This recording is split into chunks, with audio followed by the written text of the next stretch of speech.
When we think about the assassination of a political leader, our minds instinctively go to the assassin. Who were they? What did they believe? We dissect their lives, their writings, their grievances, searching for the single broken piece that explains the entire puzzle. But what if we are looking in the wrong place?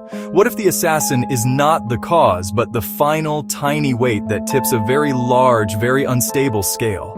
This is the essence of the threshold model. It suggests that political assassinations are the culmination of immense societal pressures, a perfect storm of circumstances that pushes an event past its breaking point.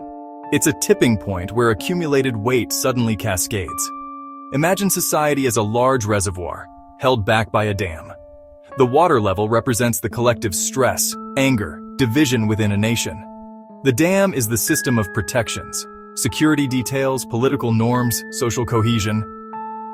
An assassination happens when the water level gets too high and finds a crack. The person who pulls the trigger is simply where the structure finally failed. This simple shift in perspective changes everything. It's not coincidence that Lincoln was killed at the end of a brutal civil war. The 1960s saw the deaths of Kennedy, King, Robert Kennedy.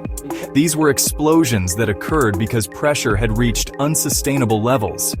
The media landscape was amplifying division. The security apparatus was not built to withstand the building force. Charles Guiteau shot Garfield, a frustrated office seeker. Lee Harvey Oswald, a disenfranchised loner. They were the human embodiment of a system pushed beyond its limits. The final domino in a complex chain reaction that began long before they picked up a weapon. John Wilkes Booth walked into the president's theater box. Security was practically non-existent. McKinley faced the rise of anarchism calling for assassination of heads of state. After each event, the dam was reinforced. The Secret Service evolved from anti-counterfeiting to full-time presidential protection.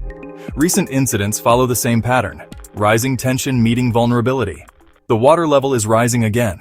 We are testing our modern-day dam. It is so tempting, so human, to make the story about the shooter. We look at their demographics, race, political affiliation, mental health history, and try to build a profile. We tell ourselves if we understand the type of person, we can spot them. But this is a profound mistake.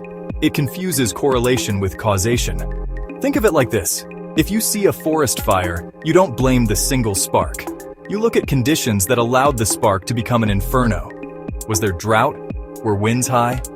Was the forest floor covered in tinder? The spark is necessary but not sufficient. The assassin is the spark. The political climate is the drought.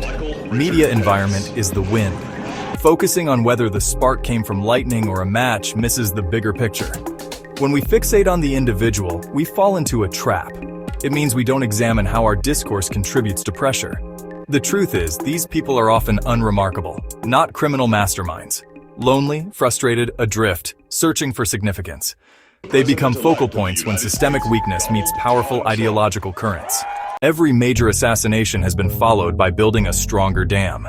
After Garfield, we reformed civil service, draining the swamp of patronage pressure.